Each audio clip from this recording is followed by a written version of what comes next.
as you all are, so that's the one downside, but I hope you enjoy this beautiful spring weather and enjoy your nation's capital while you're here. We're thrilled to have you. And I just want to say thank you so much to Ed and to the entire team at the International Association of Firefighters. Ed Kelly has been a great advocate for you and for firefighters all across the United States of America. In fact, when we met backstage very briefly, we talked a little bit about some of the great legislative accomplishments of the Trump administration, and we'll talk a bit about that here in a second. But then the second half of the conversation was Ed trying to shake me down even more. He was trying to think, what else can we get out of this administration? And I love that. I love a guy who fights for his people. I love a firefighter who knows he stands for and represents firefighters. And I hope all of you know that we're going to work with you over the next few years to continue to solve the problems that exist for our firefighting community. One of the things that a lot of you know about this administration and hopefully appreciate about this administration, but I'm going to make my pitch here, is that we have been unique among Republicans in that we haven't turned away organized labor. We have tried to find ways to work with organized labor. Not that we're always going to agree, but another great Bostonian, Sean O'Brien, the head of the Teamsters Union, we found ways to work together to serve working people. And there is no group of people that is harder working and more important for our community than our firefighters. And so thank you all for being here, and thank you for honoring me by inviting me to give you a few remarks today.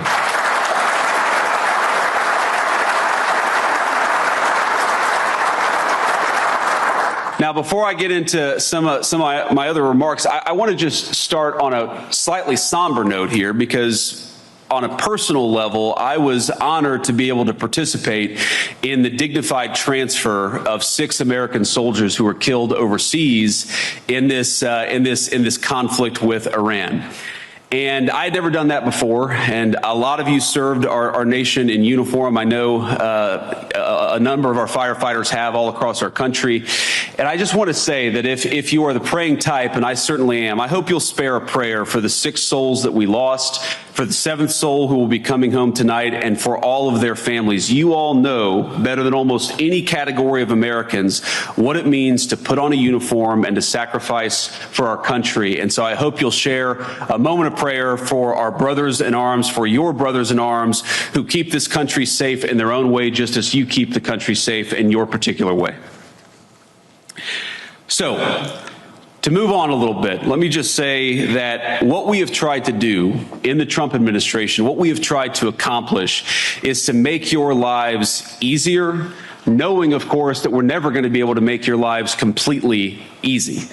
You guys have some of the hardest jobs that exist anywhere in the United States of America, and you represent thousands and thousands of firefighters all across the United States of America who make it possible for our communities to be safe, who make it possible for our communities to run smoothly, who make it possible for a kid to be able to call 911 if they have to and know that a man or a woman who is professional, who is competent, and who is caring is going to show up when we need them.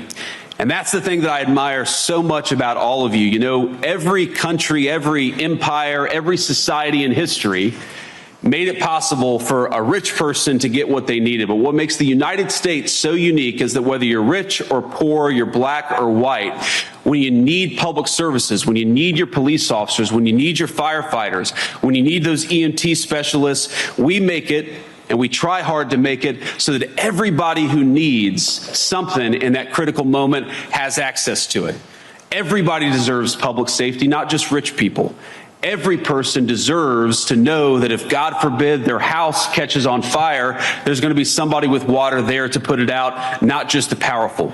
And what I admire about this spirit of public service that exists in this community is that every single one of you put on a uniform, the people that you serve put on a uniform and make it possible for kids like me, kids who didn't grow up with a silver spoon in their mouth, to have access to that critical public safety and that security in their neighborhoods. Now, a lot of you, I came and spoke in Boston a couple of years ago, and so what I say may come, You may have heard me say it in Boston, but I'm going to repeat it for those of you who didn't hear me say it in Boston, which is that, a couple times I was one of those scared little kids who had to call the firefighters, who had to call the EMTs. My own mother struggled with opioid addiction for a very large chunk of my life, and I remember when she was having a particularly dark moment and she needed some help. I needed some help. Our family needed some help. I picked up the phone, I called 911, and a number of brave, professional, compassionate firefighters from Middletown, Ohio showed up, and they calmed my mom down, and they made it possible for us to go on with the rest of our day. They made a kid who was scared to death feel like he had an ally in this world. I will never forget that.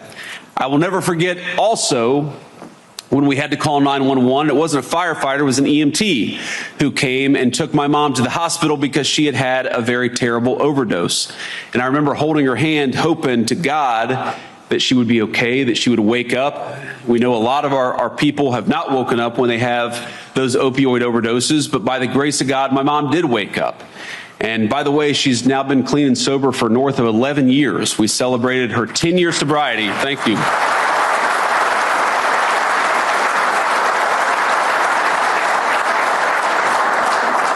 We celebrated her 10 years of sobriety in the West Wing of the White House. What an incredible testament to the American dream that a woman I thought would never live to meet my children is now the best grandmother to those children that they could ever ask for. And we celebrated that sobriety in the People's White House. But that moment, the many moments of second chances that we've gotten with my mom, and I love you, Mom, if you're watching this. She probably is. She watches everything. I don't know why, but she does.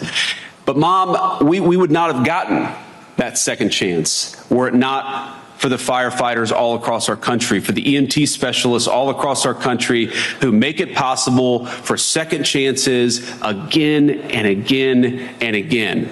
What you guys do is not easy. And as you all know, it doesn't always pay as well as it should, but it does give people, millions of Americans all across this nation, a sense that somebody is looking out for them. And that's one of the reasons why I love what you do, why I'm so honored to be here, is because you are the glue that holds so many of American communities together. I talked a little bit about the folks that we lost in Iran, and we're so thankful for their service and so hopeful that nobody else comes home having lost their life. But I think there's a brotherhood, a sisterhood between the military, the police officers, and the firefighters, because you are the three categories of people who put on a uniform and put your lives at risk for your communities. You got different jobs. You have different roles to play.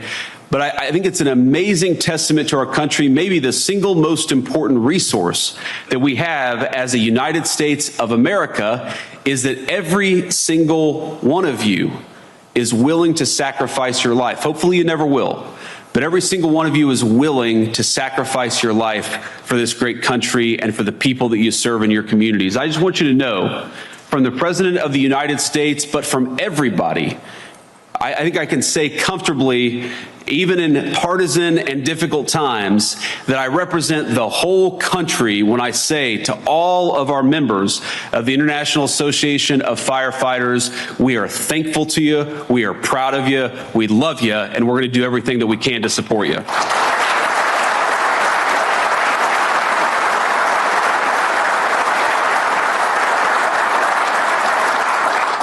Now let me talk just a little bit about what it means to really support you, because I think it's important. It's of course important that the Vice President stand up here and say how grateful he is, and I certainly am. I'm grateful to each and every one of you and the people you serve, but it's not just about words, it's about action. And that's one of the things I'm proudest about this administration, is that we have actually backed up the pride and the support and the gratitude that we have for all of you with very meaningful action. You heard Ed talk a little bit about the Social Security Fairness Act. Well, one of the reasons why that happened is because the President of the United States, and I believe it was even before the inauguration, the President of the United States made sure that congressional Republicans stayed on top of that legislation, and we worked to get it done. That happened because of presidential leadership.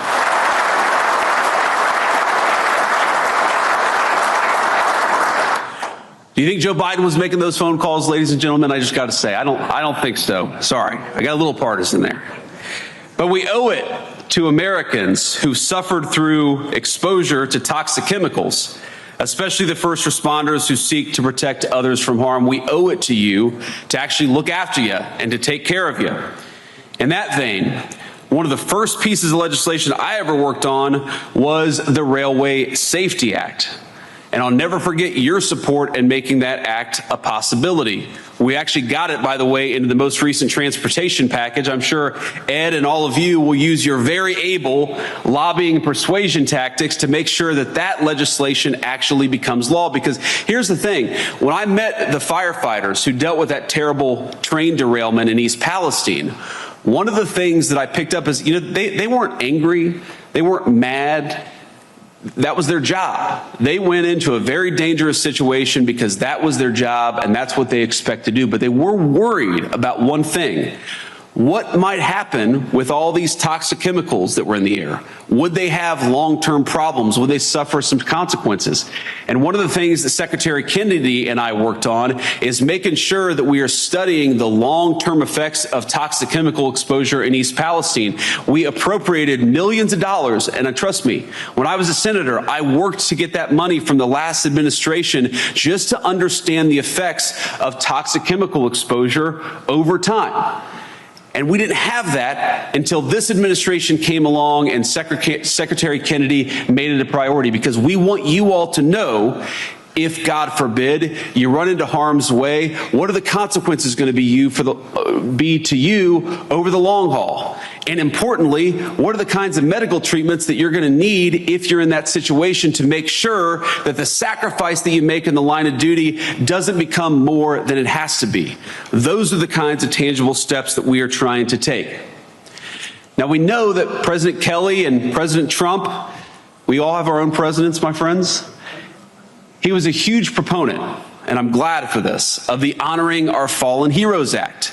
Now, that was critically important legislation that you all know President Trump signed into law just a few months ago. Now, as Ed can tell you, this law extends legal benefits for firefighters and first responders who pass away from cancers caused by exposure in the line of duty.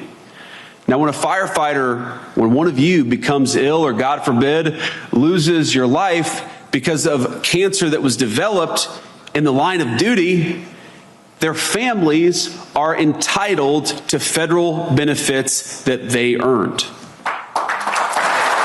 It's a big one.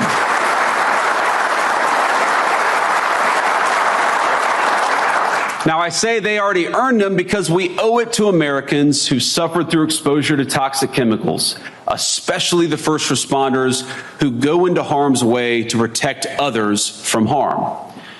That is what this administration is all about. Making sure that the Social Security system treats you fairly, making sure that you get the benefits, or if God forbid you pass away, your families get the benefits that you deserve, making sure that we take care of the people who take care of us. That is the legacy of the Trump administration when it comes to our firefighters, and that is a legacy that we're going to keep on building on over the next 3 years of President Trump's leadership.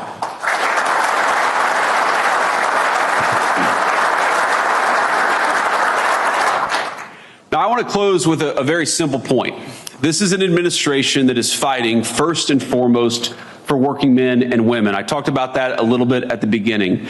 We're especially fighting for working men and women who serve the public interest, and that's what all of you do. You know, when I was a little kid, I wanted to be a United States Marine. Some kids want to be doctors. Other kids want to be teachers. Some want to be astronauts, but it's, as you know, a lot of little kids all across our country, they want to be firefighters. That's a great testament to the work that you do every single day. I guess my point here is that every kid in our country has dreams, and those dreams come in many shapes and sizes. And what I want most of all is for your service and your sacrifice to be rewarded by all of us living in a country where you don't have to be rich or lucky to obtain the American dream. You just got to have a little grit, a little determination, and a lot of hard work. I want all of us, your kids and mine, to live in safe neighborhoods. I want us to send our kids to good schools. I want our families to not have to live paycheck to paycheck.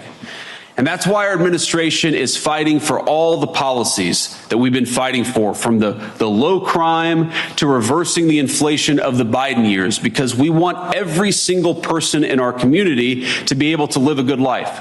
What is the work of all of you, of our firefighters and our EMTs, if it's not to ensure that every kid has an opportunity to live in safety and security? You do your part every single day, and I'm proud of you for it. But that means that we've got to honor your service by doing our part here in Washington, D.C.